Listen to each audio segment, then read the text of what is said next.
آپ سے اگر شارٹ میں پوچھ لیں کہ توابع کی کتنی قسمیں ہیں تو آپ نے کہنا ہے 5 قسمیں ہیں۔ اگر آپ سے لانگ میں کہیں کہ توابع کے اوپر نوٹ لکھیں یا توابع تفصیل کے ساتھ لکھیں تو اب آپ نے لکھنا ہے کہ توابع کا بیان یا توابع کی قسمیں۔ سب سے پہلے آپ لکھیں گے توابع کی تعریف، تو آپ کہیں گے توابع تابع کی جمع ہے۔ توابع تابع کی جمع ہے، اس کی تعریف یہ ہے جس دوسرے لفظ کو پہلے لفظ کا اعراب دیا گیا ہو۔ بعض اوقات دو لفظ ایک ساتھ آتے ہیں اور دونوں کا آپس میں کوئی ایسا تعلق ہوتا ہے، دوسرے کو وہی اعراب دیا جاتا ہے۔ اعراب سے مراد یہ ہے کہ وہی زبر زیر پیش وہی چیز دے دی جاتی ہے جو پہلے لفظ کو دی گئی ہے۔ تو پہلے لفظ کو مطبوع کہیں گے، دوسرے لفظ کو تابع کہیں گے۔ پہلے لفظ کو کیا کہیں گے؟ مطبوع، اور دوسرے لفظ کو تابع کہیں گے۔ مثلا ہمارے پاس ایک مثال موجود ہے، جاء رجل عالم، میرے پاس ایک عالم آدمی آیا۔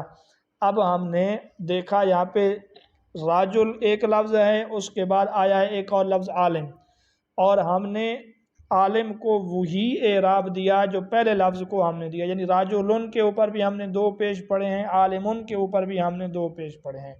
اب عربی زبان میں اس عالمن کو تابع کہیں گے اور راجلن کو اس کے لیے مطبوع کہیں گے۔ یہاں تک بات سمجھ آ گئی؟ تو آپ اپنے نوٹ میں لکھیں گے مطبوع، میم تے کتاب کے ساتھ جو تے لکھتے ہیں، بے و اور آخر میں عین۔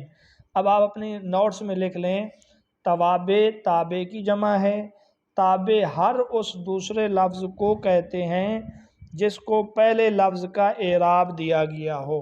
ہر وہ دوسرا لفظ جس کو پہلے لفظ کا اعراب دیا گیا ہو اسے تابع اور پہلے والے لفظ کو مطبوع کہتے ہیں۔ یہاں تک ایک آپ نے تعریف کر دی، ختم۔ اس کے بعد آپ نے لکھنا ہے اقسام توابع یا توابع کی قسمیں، یہ بھی آپ ہائی لائٹ کر کے لکھیں۔ تو تابع کی 5 قسمیں ہیں، یعنی 5 قسموں میں 5 حالتوں کی وجہ سے، 5 صورتوں یا شکلوں کی وجہ سے دوسرا جو لفظ آئے گا اس کا پہلے لفظ کے ساتھ کوئی تعلق ہوگا، جس کی وجہ سے ہم دوسرے لفظ کو وہی اعراب دیں گے، وہی شکل دیں گے جو پہلے کو ہم نے دی ہے۔ ان میں سے پہلے نمبر پر ہے صفت۔ توابع کی 5 قسموں میں سے پہلی قسم صفت ہے۔ صفت کی تعریف لکھیں، یہ وہی مرکب توصیفی میں جو صفت ہے بالکل وہی ہے، یہ تابع کی قسم ہے۔ صفت وہ تابع ہے جو اپنے مطبوع یا اپنے مطبوع کے متعلق کی اچھائی یا برائی کو بیان کرے۔ صفت وہ تابع ہے جو اپنے مطبوع یا اپنے مطبوع کے متعلق کی، آسان لفظوں میں آپ کہیں صفت وہ تابع ہے جو اپنے موصوف کی یا اپنے موصوف کے متعلق کی اچھائی یا برائی کو بیان کرے۔ ٹھیک ہے، یہاں بھی ہم صفت کو تابع کہیں گے اور اس موصوف کو مطبوع کہیں گے۔ ہمارے پاس اس کے لیے ایک مثال موجود ہے، جیسے والد صغیر، والد بچے کو کہتے ہیں، چھوٹے کو کہتے ہیں، لڑکا صغیر چھوٹا ہے، ٹھیک ہے، والد صغیر چھوٹا لڑکا۔ اب دیکھو ہم نے لڑکے کی ایک صفت بیان کی ہے، بڑا ہونا چھوٹا ہونا، یہ صفتیں ہیں نا۔ اسی طرح ہم ایک مثال ابھی دیں گے جس میں دوسرے لفظ نے پہلے لفظ کی اچھائی اور برائی کو نہیں بیان کیا بلکہ اس کے متعلق کی اچھائی یا برائی کو بیان کیا۔ مثلا راجل عالم ابنہ، کہ ایک آدمی جس کا بیٹا عالم ہے، راجل ایک آدمی جس کا بیٹا عالم ہے، ٹھیک ہے۔ اب دیکھو ہم نے یہاں اس کے بیٹے کی اچھائی بیان کی ہے کہ اس کا بیٹا عالم ہے۔ جاءنی راجل عالم ابنہ، میرے پاس آج ایک ایسا آدمی آیا جس کا بیٹا عالم ہے۔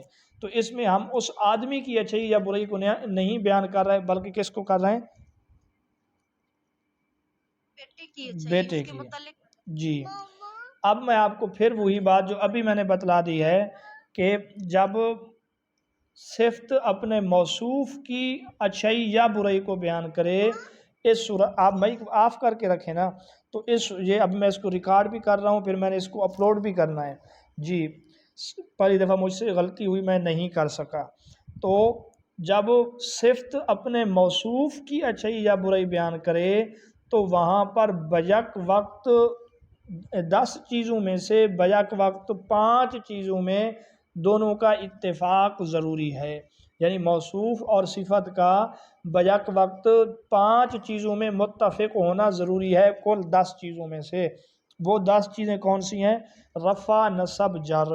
رفع، نصب، جر میں سے ایک چیز، یعنی میں آپ کو آسان کر کے سمجھا رہا ہوں، یعنی اگر موصوف رفع کی حالت میں ہے، پیش کی حالت میں ہے، اس کے اوپر ہم پیش پڑھ رہے ہیں، ضمہ پڑھ رہے ہیں، تو اس کی صفت کے اوپر بھی ہم ضمہ پڑھیں گے۔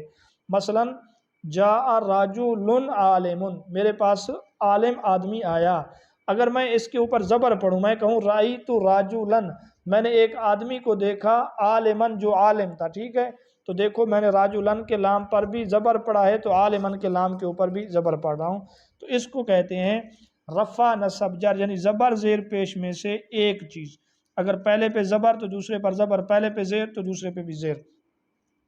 دوسرے نمبر پہ جو ہے وہ ہے تعریف اور تنکیر، یعنی معرفہ اور نکرہ میں سے بھی مطابقت ضروری ہے، اگر پہلا معرفہ ہے تو دوسرا بھی معرفہ ہو، پہلا نکرہ ہے تو دوسرا بھی نکرہ ہو۔ اسی طرح تیسرے نمبر پہ جو 3 کا سیٹ ہے وہ یہ ہے واحد، تثنیہ، جمع، یعنی ان 3 گروپوں میں سے بھی ایک کا ہونا ضروری ہے۔ اگر موصوف ایک ہے تو صفت بھی اس کی ایک ہوگی، اگر موصوف تثنیہ ہے تو اس کی صفت بھی تثنیہ ہوگی، اگر موصوف جمع ہے تو اس کی صفت بھی کیا ہوگی؟ جمع ہوگی۔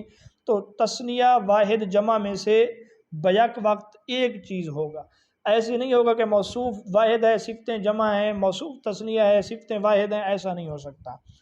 اسی طرح مذکر اور مؤنث میں سے بھی مطابقت ضروری ہے، اگر پہلا لفظ یا پہلی چیز مذکر ہے تو دوسرے کا بھی مذکر ہونا ضروری ہے، ایسا نہیں کہ جو موصوف ہے وہ تو مرد ہے لیکن ہم اس کی صفتیں بیان کریں جا کے زنانہ، یا اسی طرح جو موصوفہ ہے وہ کوئی عورت ہے اور ہم اس کی صفتیں جا کے بیان کریں مردانہ، ایسا نہیں ہو سکتا، بلکہ اگر موصوف مذکر تو اس کی صفت بھی مذکر۔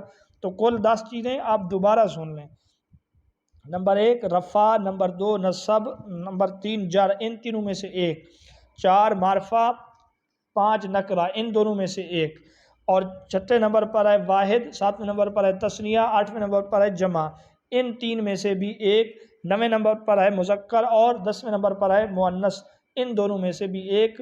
تو کل 10 چیزوں میں سے بیک وقت 4 چیزوں میں مطابقت کا ہونا ضروری ہے جب موصوف اپنے صفت کی اچھائی یا برائی کو بیان کر رہا ہو، جب صفت اپنے موصوف کی، ہاں اگر صفت اپنے موصوف کے متعلق کی اچھائی یا برائی بیان کر رہا ہو تو اس وقت رفع، نصب، جر اور معرفہ، نکرہ میں سے مطابقت ضروری ہے، آخری 5 میں مطابقت ضروری نہیں ہے۔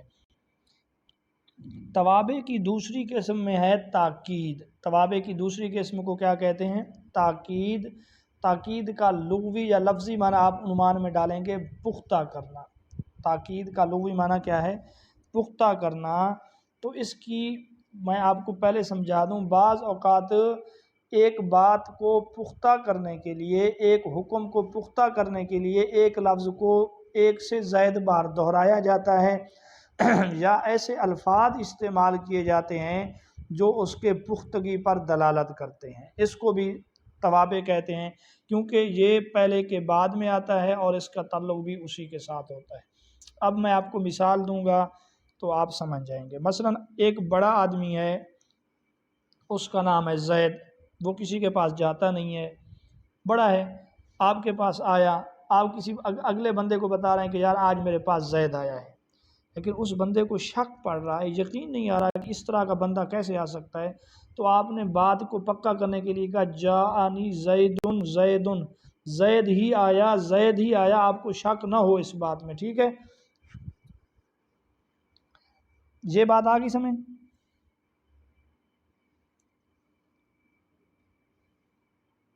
ٹھیک ہے۔ اب یہ جو میں تعریف لکھوا رہا ہوں یہ آپ نوٹ کر لیں اپنے اس میں۔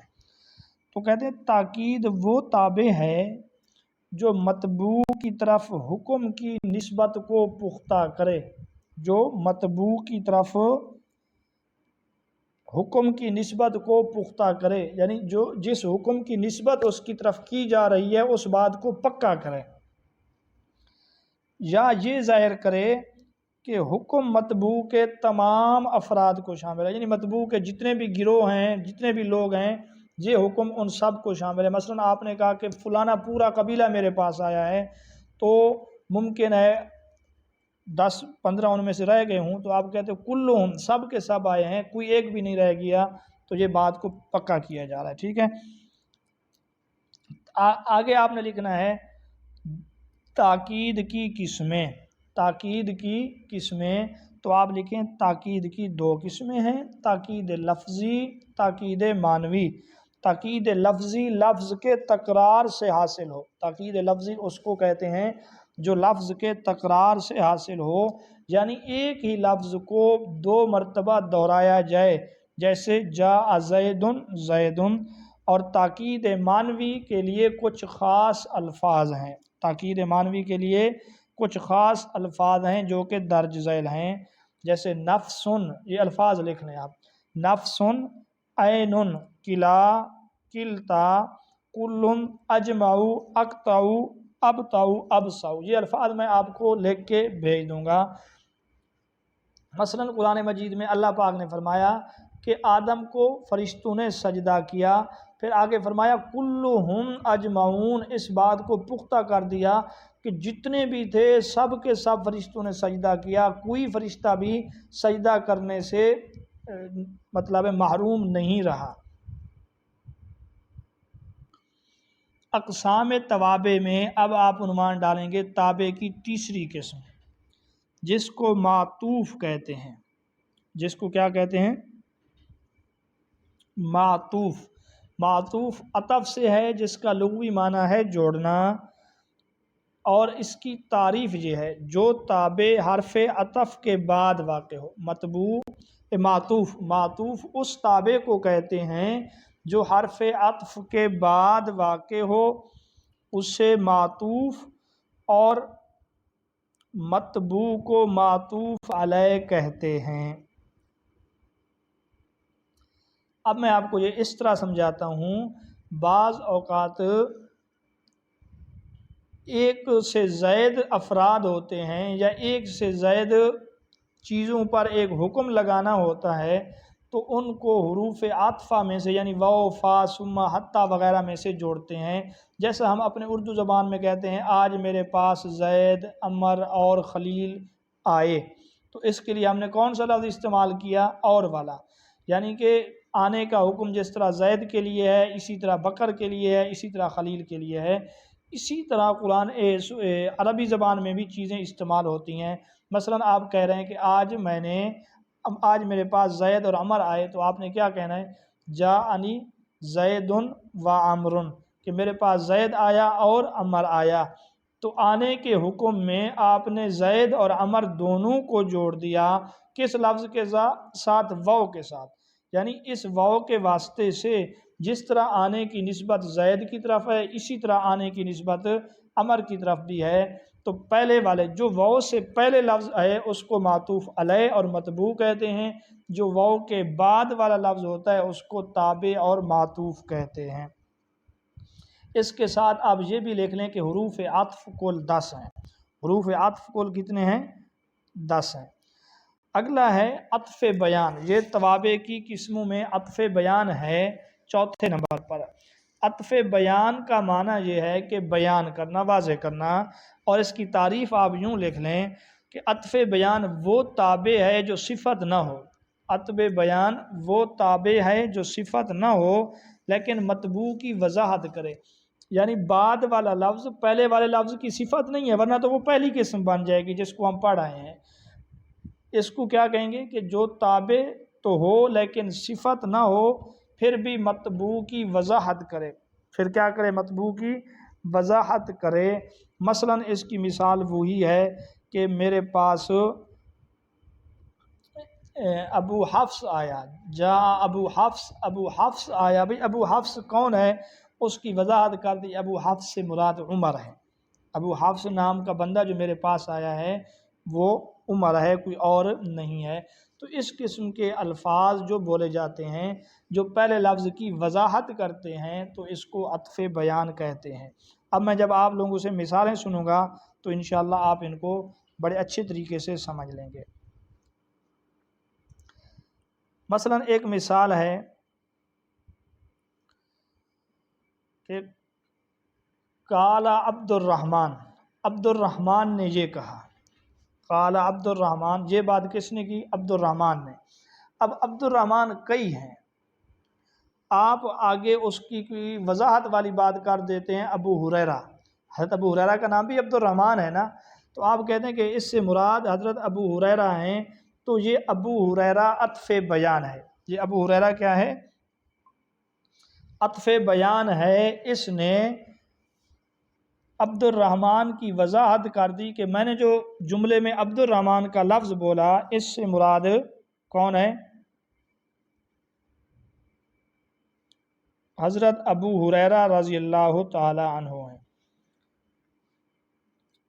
ایک اور مثال آپ سمجھیں کہ قضا ابو حفص نے یہ فیصلہ کیا، ابو حفص نے یہ فیصلہ کیا، بھئی ابو الحفص سے مراد کون ہے؟ اس کی وضاحت آپ نے کر دی عمر، یعنی حضرت عمر کا یہ فیصلہ ہے، حضرت عمر نے یہ فیصلہ کیا، تو یہ عمر کا لفظ عطف بیان ہوگا ابو حفص کے لیے۔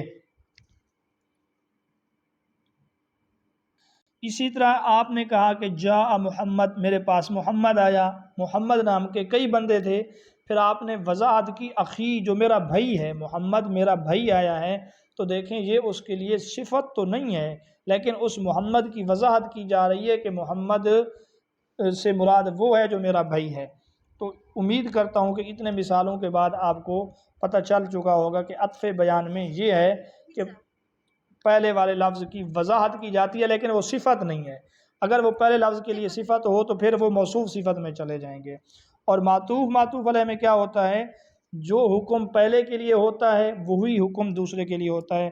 مثلا غسلت الوجہ ایک مثال ہے، میں نے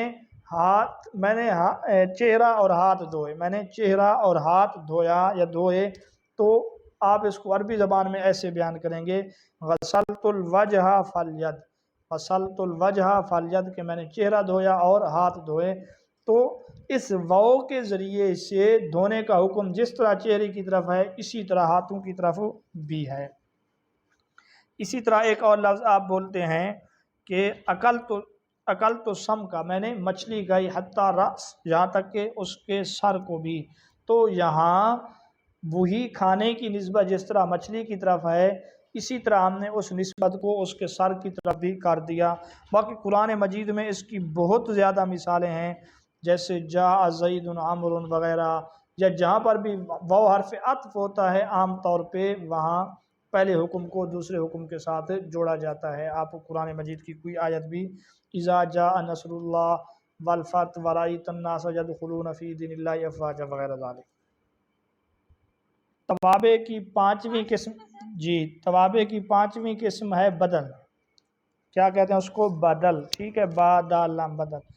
اب اس کی جو تعریف ہے وہ یہ ہے جو تابع نسبت میں مقصود ہو، پہلے ہم نے جہاں پڑھا ہے وہاں پہلے والا مقصود ہوتا ہے، یہاں نسبت میں یہی دوسرا مقصود ہوتا ہے جس کو تابع کہتے ہیں، اور مطبوع محض تمہید کے لیے ہے، یعنی بات کو شروع کرنے کے لیے آپ ایک چیز بطور تمہید کے ذکر کرتے ہیں، لیکن مقصد آپ کا بعد والی بات ہو تو اس کو کہتے ہیں بدل۔